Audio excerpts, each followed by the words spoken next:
All right, tonight we're going to break down a fight that was so much more than just a fight. This was a true clash of worlds. You had pure boxing royalty going up against a YouTube superstar. It was Anthony Joshua, the decorated champion, literally defending his legacy, versus Jake Paul, the ultimate disruptor, fighting for even a shred of legitimacy. So let's get into it and see exactly how this whole crazy thing unfolded.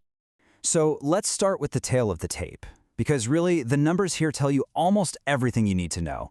On one side, you've got Anthony Joshua. I mean, he's a physical specimen with pretty much every advantage you can think of: height, weight, and a professional record just loaded with knockouts. And then you have Jake Paul, who on paper is outmatched in every single way. This wasn't just about size. This was about the massive gap between a real, established legacy and, well, a desperate hunt for legitimacy. So in one corner, you've got the establishment itself, Anthony Joshua. The guy walked into the ring draped in the accolades of boxing royalty. We're talking an Olympic gold medalist, a two-time unified heavyweight champion of the world. For a guy like AJ, this fight was way more than just a paycheck. It was about being the gatekeeper for the sport he has helped define for years. And in the other corner, the disruptor. You know, Jake Paul wasn't even introduced as just a boxer. He was introduced as this cultural phenomenon, the man who brought boxing to Netflix. See, he wasn't just fighting for a win, he was fighting for respect, and he was promising to, and I quote, author the biggest upset in the history of sports. Okay, so let's get into the fight itself, and we've got to start with those first few rounds, because Jake Paul's strategy just completely threw everyone for a loop.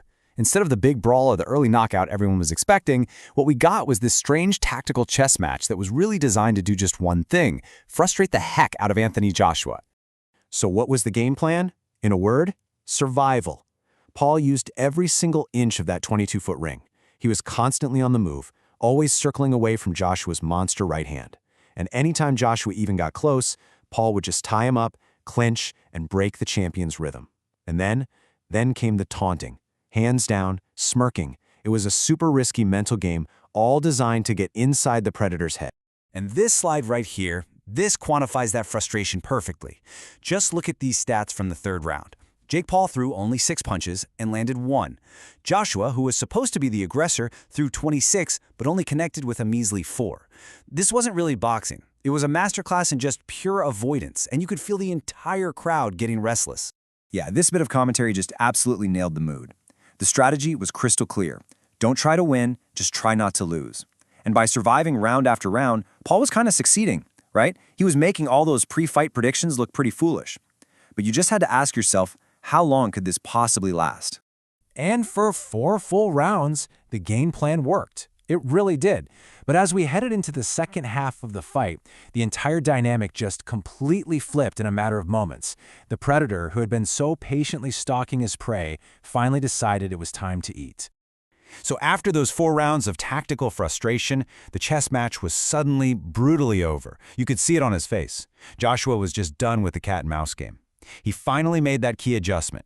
He started cutting off the ring way more aggressively, investing in those body shots, and that trapped Paul in the corner. And from there, he finally started to unleash that devastating power that makes him a world-class heavyweight. It all started with a nasty body shot. Joshua just chopped down at Paul's midsection, and as Paul stumbled, totally off balance, the champion connected right upstairs, sending the YouTuber to the canvas for the very first time. You could feel it in the air. The inevitable was finally happening. Now, Paul showed some serious heart getting up, but Joshua, he could smell blood. Just moments later, a perfectly timed counter right hand sent a clearly gassed Jake Paul down again. The smirk was long gone, replaced by a grimace, and the outcome of this fight suddenly felt absolutely certain. All right, now for the final moments. With Paul hurt, totally exhausted, and completely out of tricks, Joshua just moved in to close the show, and he did it in swift, brutal fashion. The 6th round started exactly how the 5th one ended. Paul, breathing heavy, got backed into a corner again. This time, there was no escape. Joshua unleashed that massive right hand that everyone in that arena knew was coming. Paul went down hard for the 3rd and final time, and the referee had definitely seen enough. And just like that, it was official. Anthony Joshua by knockout. Judgment Day was over. You know, this one statistic tells the entire story of the finish. In that last round, Joshua landed an unbelievable 62% of his power shots. It wasn't just a knockout. It was a complete, systematic dismantling that left zero doubt about the huge gap in skill. But here's where things get really fascinating. how each fighter processed what just happened. In their post-fight interviews, we saw two completely different mindsets, and it revealed everything about what this night actually meant to each of them. For Joshua, it was pretty much business as usual. He said his goal was a systematic breakdown, that he wanted to take his opponent's soul round by round. And while he did give Paul some respect for being tough, you could tell his focus was on the mission he felt he'd accomplish for the sport of boxing.